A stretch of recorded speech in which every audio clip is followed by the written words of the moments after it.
Topography. Typography is the art and technique of arranging type in order to make the language it forms most appealing to transparent learning and recognition. The arrangement of type involves the selection of typefaces, point size, line length, leading, adjusting the spaces between groups of letters and adjusting the space between pairs of letters. Type design is a closely related craft, which some consider distinct and others a part of typography. Most typographers do not design typefaces, and some type designers do not consider themselves typographers. In modern times, typography has been put into motion, in film, television and online broadcasts, to add emotion to mass communication. Typography is performed by typesetters, compositors, typographers, graphic designers, art directors, mangakas, comic book artists, graffiti artists, clerical workers, and anyone else who arranges type for a product. Until the digital age, typography was a specialized occupation. Digitization opened up typography to new generations of visual designers and lay users, and David Jury, head of graphic design at Colchester Institute in England, states that typography is now something everybody does. History. Typography traces its origins to the first punches and dyes used to make seals and currency in ancient times.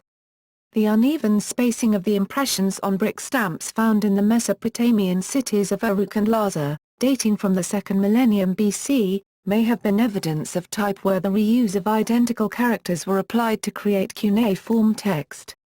Babylonian cylinder seals were used to create an impression on a surface by rolling the seal on wet clay. Typography was also realized in the Phaistos disc, an enigmatic Minoan print item from Crete, Greece, which dates between 1850 and 1600 BC. It has been proposed that Roman lead pipe inscriptions were created by movable type printing, but German typographer Herbert Breckel recently dismissed this view.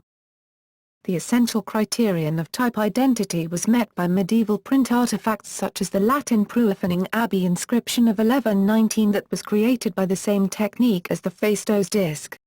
The silver altarpiece of Patriarch Pellegrinus II, 1195. 1204, in the Cathedral of Cividale was printed with individual letter punches. The same printing technique can apparently be found in 10th to 12th century Byzantine reliquaries. Individual letter tiles where the words are formed by assembling single letter tiles in the desired order were reasonably widespread in medieval Northern Europe. Typography with movable type was invented in 11th century China by Bisheng, 990–1051, during the Song dynasty. His movable type system was manufactured from ceramic materials, and clay type printing continued to be practiced in China until the Qing dynasty. Wang Zhen was one of the pioneers of wooden movable type. Although the wooden type was more durable under the mechanical rigors of handling, repeated printing wore the character faces down, and the types could only be replaced by carving new pieces. Metal type was first invented in Korea during the Goryeo dynasty around 1230. Hue Sui introduced bronze type printing to China in 1490 AD. However, the diffusion of both movable type systems was limited and the technology did not spread beyond East Asia. Modern movable type, along with the mechanical printing press, is most often attributed to the goldsmith Johannes Gutenberg, who independently invented the technology in mid-15th century Germany. His typepieces from a lead-based alloy suited printing purposes so well that the alloy is still used today. Gutenberg developed specialized techniques for casting and combining cheap copies of letter punches in the vast quantities required to print multiple copies of texts. This technical breakthrough was instrumental in starting the printing revolution and printing the world's first book, with movable type, the Gutenberg Bible. Computer technology revolutionized typography in the 20th century. Personal computers in the 1980s like the Macintosh allowed type designers to create types digitally using commercial graphic design software. Digital technology also enabled designers to create more experimental typefaces, alongside the practical fonts of traditional typography. Designs for typefaces could be created faster with the new technology, and for more specific functions. the cost for developing typefaces was drastically lowered, becoming widely available to the masses. The change has been called the democratization of type, and has given new designers more opportunities to enter the field. Scope. In contemporary use, the practice and study of typography is very broad, covering all aspects of letter design and application. These include typesetting and type design, handwriting and calligraphy, display typography, described below, clothing, maps, labels on maps, vehicle instrument panels, as a component of industrial design, type on household appliances, pens and wristwatches, for example, as a component in modern poetry, see, for example, the poetry of E. E. Cummings. Since digitization, typography has spread to a wider range of applications, appearing on web pages, LCD mobile phone screens, and handheld video games. Traditional typography follows four principles: repetition, contrast, proximity, and alignment. Text typography. In traditional typography, text is composed to create a readable, coherent, and visually satisfying whole that works invisibly, without the awareness of the reader. Even distribution of typeset material, with a minimum of distractions and anomalies, is aimed at producing clarity and transparency. Choice of typeface, S, is the primary aspect of text typography. Prose fiction, non-fiction, editorial, educational, religious, scientific, spiritual and commercial writing all have differing characteristics and requirements of appropriate typefaces and fonts. For historic material, established text typefaces are frequently chosen according to a scheme of historical genre acquired by a long process of accretion, with considerable overlap between historical periods. Contemporary books are more likely to be set with state-of-the-art serif text Romans, or book Romans with design values echoing present-day design arts, which are closely based on traditional models such as those of Nicholas Jensen, Francesco Griffo, a punch cutter who created the model for Aldine typefaces, and Claude Garamond.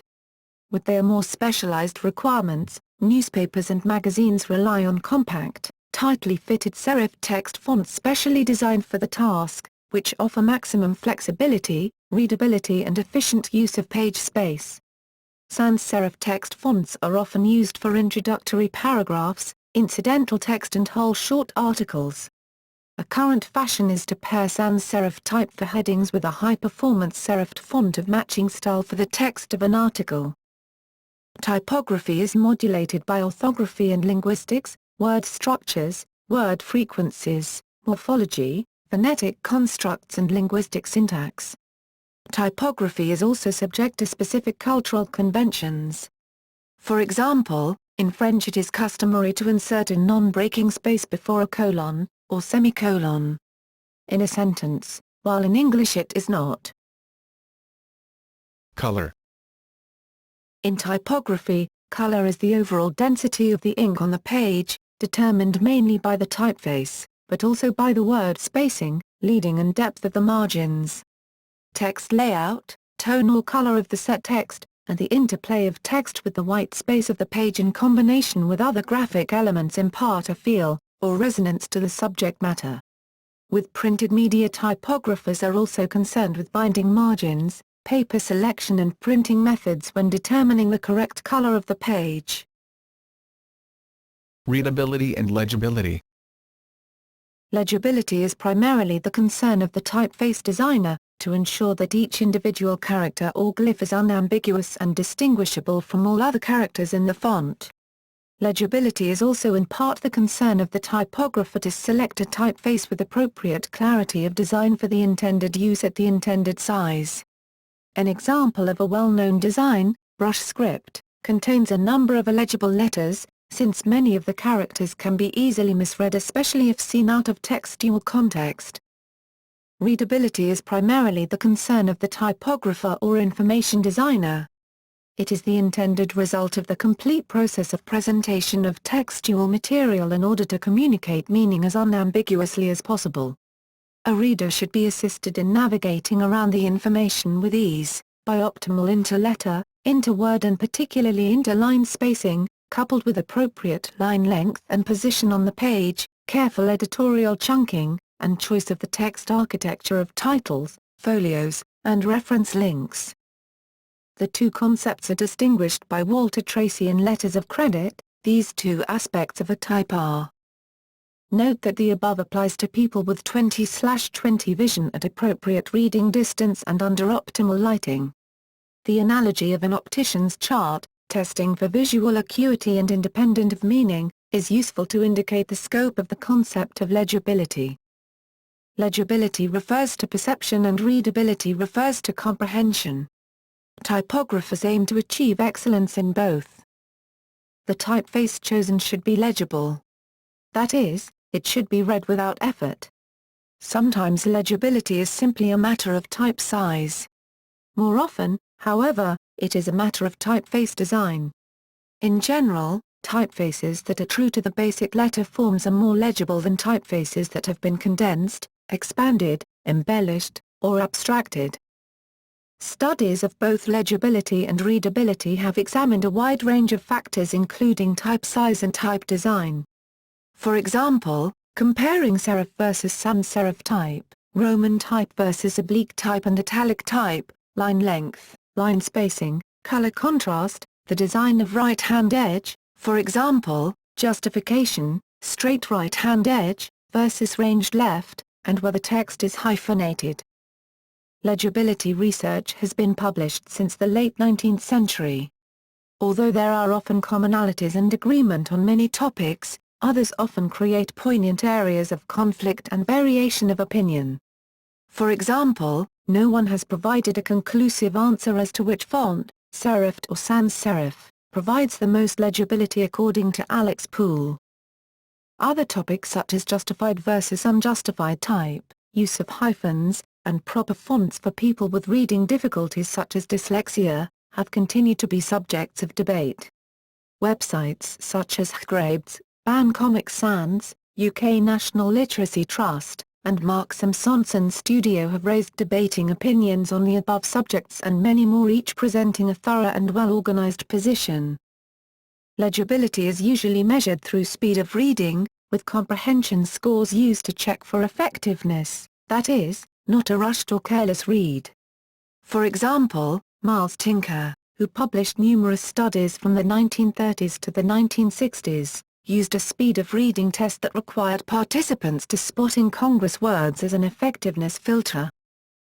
The readability of print unit at the Royal College of Art under Professor Herbert Spencer with Brian Coe and Linda Reynolds did important work in this area and was one of the centers that revealed the importance of the saccadic rhythm of eye movement for readability, in particular, the ability to take in, that is, recognize the meaning of groups of, around 3 words at once and the physiognomy of the eye, which means the eye tires if the line required more than 3 or 4 of these saccadic jumps.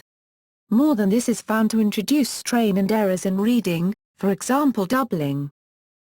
These days, legibility research tends to be limited to critical issues, or the testing of specific design solutions, for example, when new typefaces are developed.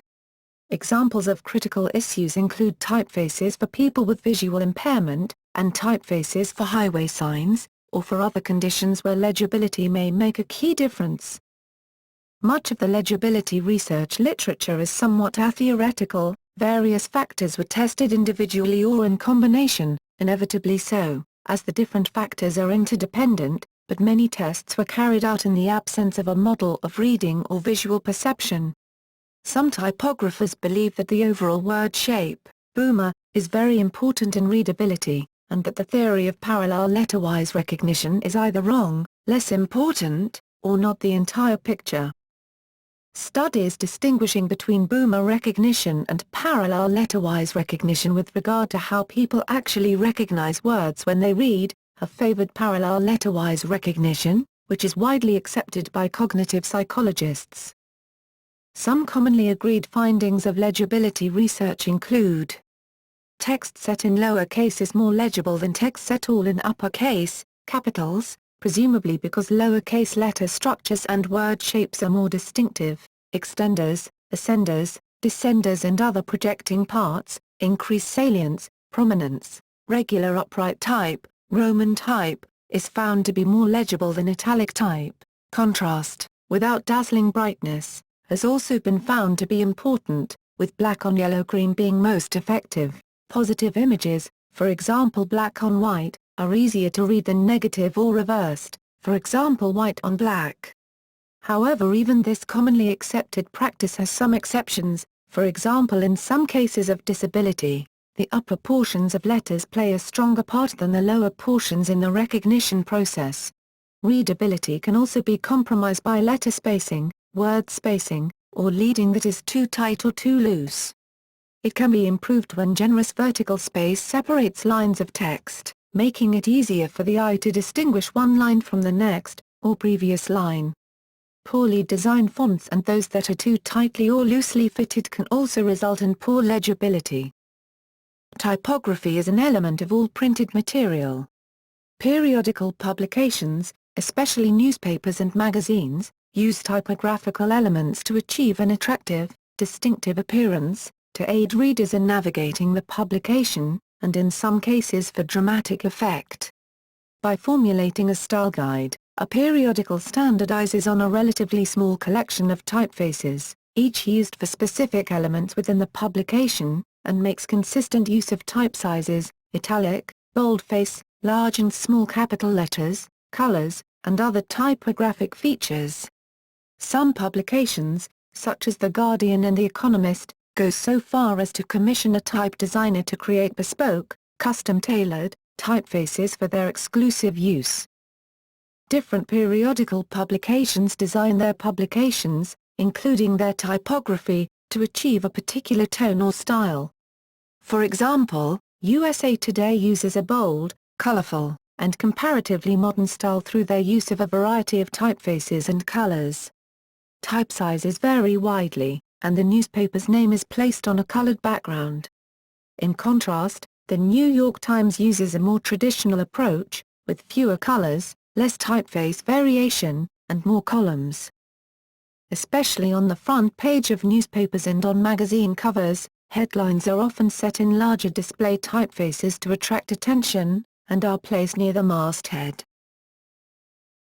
Evolution of typography. The design of typography has developed alongside the development of typesetting systems. Experimental typography.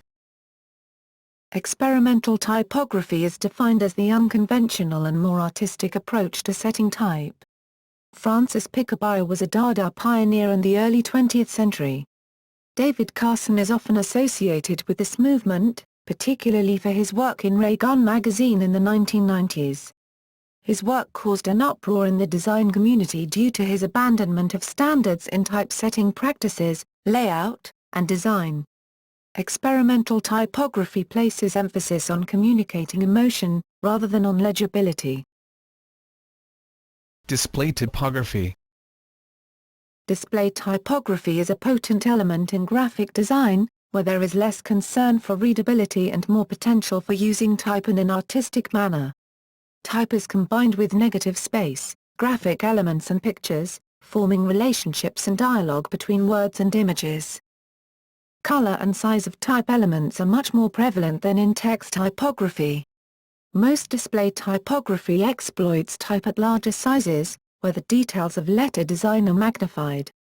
Color is used for its emotional effect in conveying the tone and nature of subject matter.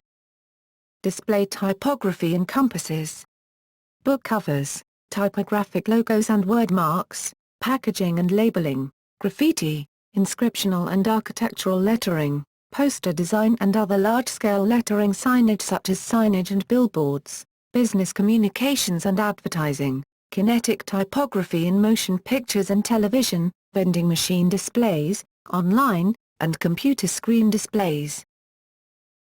Advertising.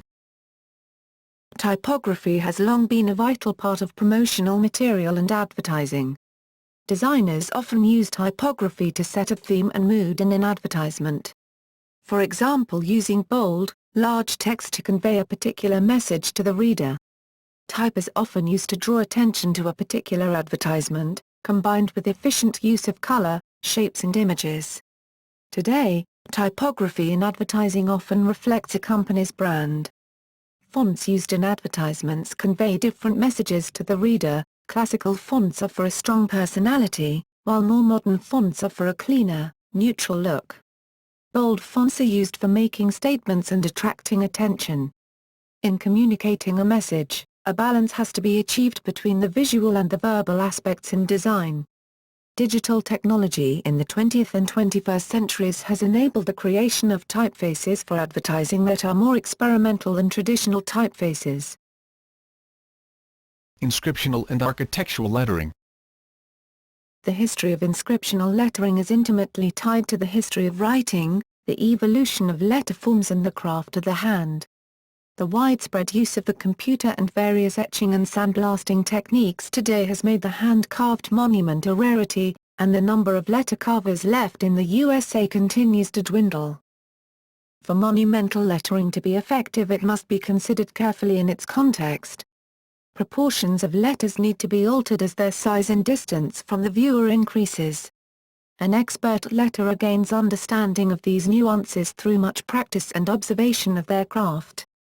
Letters drawn by hand and for a specific project have the possibility of being richly specific and profoundly beautiful in the hand of a master. Each can also take up to an hour to carve, so it is no wonder that the automated sandblasting process has become the industry standard. To create a sandblasted letter, a rubber mat is laser cut from a computer file and glued to the stone. The sand then bites a coarse groove or channel into the exposed surface. Unfortunately, many of the computer applications that create these files and interface with the laser cutter do not have many typefaces available, and often have inferior versions of typefaces that are available. What can now be done in minutes, however, lacks the striking architecture and geometry of the chisel-cut letter that allows light to play across its distinct interior planes.